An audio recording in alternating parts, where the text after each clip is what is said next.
Usa ni isda apaw? Lanuan. Ha? Lanuan o tulingan. Lanuan o tulingan. Sagol-sagol po yan. Mayroong bangus, lanuan, at saka tulingan. Wow. Fresh na fresh po talaga yan. Tungo. Pagpilang kilo na ni pa? Kitong. 280. Ha? 280 daw guys. Tingnan nyo. Ang laki oh. Wow, malaki.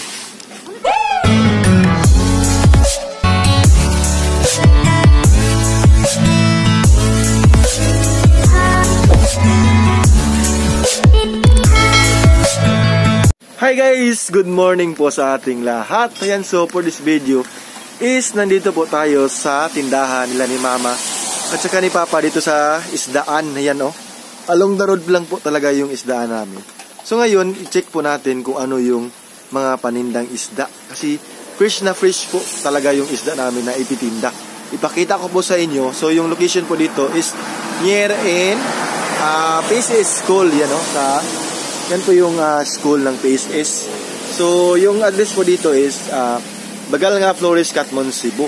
Along the road lang po. Kung nakikita nyo po, yan o. Along the road lang po.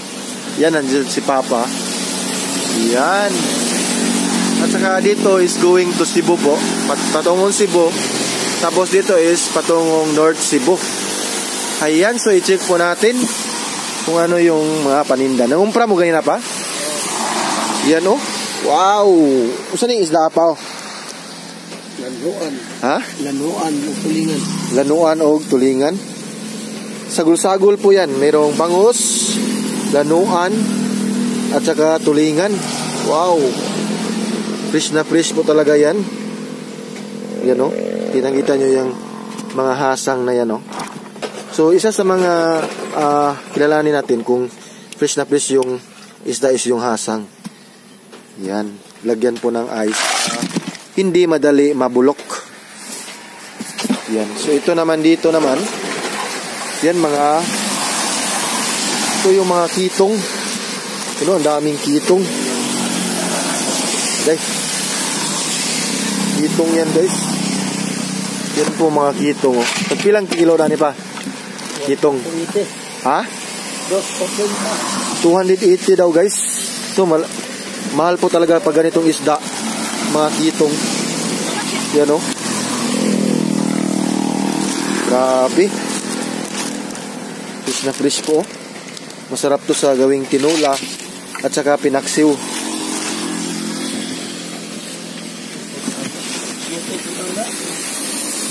Ano sa ka ba? Si Mama, magwalis po daw siya. So dito naman mayroong mga small na isda. Yan o.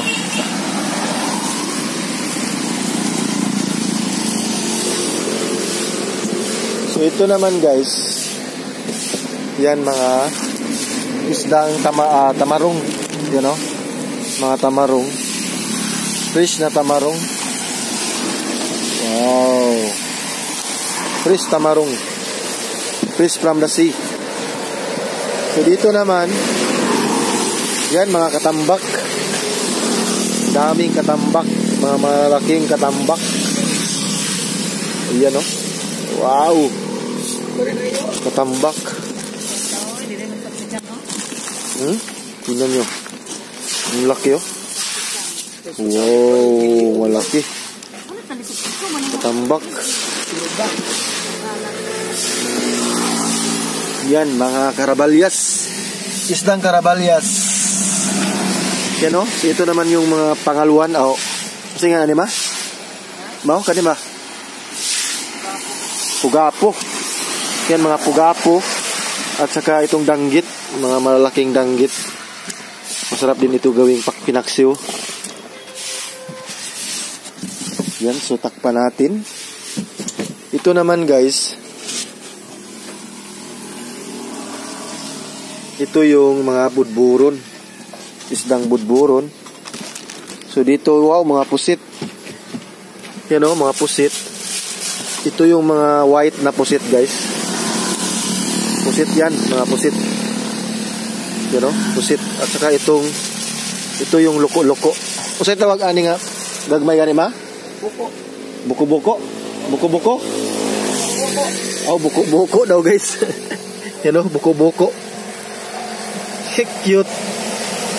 Cute na pusit ang buko-buko. Mga cute na pusit. Yan o. Marami yan. Takpan na natin. So dito naman is yung mga malaking isda. Ito yung masarap sa inihaw. You know? Wow! Yan. Yan guys, meron kami ditong, kung bibili kayo ng mga isda, meron kami ditong kumpleto na lamas or mga ingredients. Meron kaming sibuyas dahunan, meron din kaming sili at sili espada, at saka ito po yung mga kamatis, sibuyas, luya. Siyempre merong ahos yan, kumpleto po talaga. Yan o. So ayan, magsilhig tayo kasi napakaputik dito. So kailangan is walisan natin.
Dito pa?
So, ayan guys, no? Tapos na po akong walis, yan, no? Napaka-clean na po. Yan. So, at saka dito. So, kailangan po talaga walisan natin yung ating tindahan para clean, no? Para maganda tingnan sa mga customer. Hindi ang tawag doon, maraming basura. Tingnan nyo. Wow! So, clean na po. Yan, wala na mga basura. Yan po. So, ayan guys, ipakita ko po sa inyo, no, yung, kasi karamihan po dito sa aming mga customer, yung may bumibili, is gusto po nila talaga na i-clean yung isda. Kunin yung mga himbis, yung mga lamang loob ng isda. So, yung idea ng papa ko, or idea namin, is gagawa kami ng safety tank para sa mga ganyan.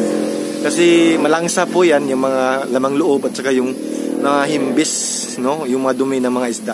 So, dito namin itatapon, o dito namin hugasan, or kukunin yung mga, yan, no? Yung mga lamang loob ng isda. Dito po. Yan, so kung nakikita nyo po, dyan namin ilagay. Yan, no? So, madidrain po yung mga tubig. Dito kami himbis. Ayan. Yun, no? Dyan namin ilagay. Kasi yung lamang loob ng isda is, yan, dito po yan malagay, oh. Ganyan, no? So, automatically guys, patungo po yan sa ilalim. Tingnan nyo. Oh? So, ayan sa mga nagnegosyo po ng mga isda dyan. So, kailangan gagawa tayo ng ganito para hindi malangsa po yung ating isdaan. Kasi grabe po yung mga baho or yung langsa ng isda. So, kailangan meron tayong septic.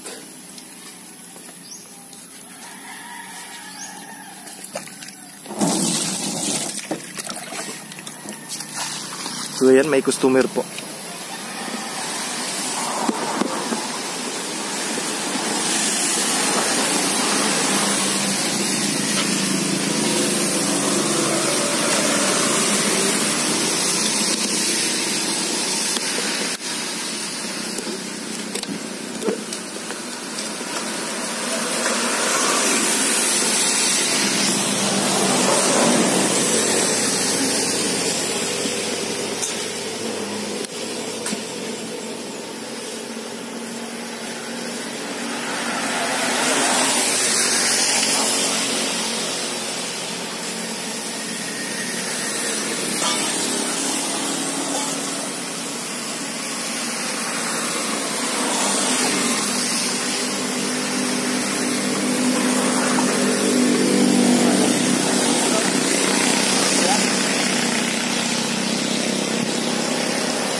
So, ayan guys, tapos na po ako dito sa tindahan namin. So, time check po is alas 7 na po. Yan, so patungo na po ako sa farm kasi nga, duty ko na, alas 8 pa yung end ko. So, yung biyahe patungo dun sa farm guys is almost 20 minutes lang. So, kayang-kaya po talaga. No? Yan, so punta na po ako sa farm. So, ingat po kayo palagi. At pakita ko na po sa inyo kung ano yung mga paninda namin for today. So, today is July 10, 2021. Bye-bye. Ingat po kayo palagi at saka keep safe everyone and God bless po. Maraming salamat po sa inyong walang sawang sumuporta. Ingat. Bye-bye.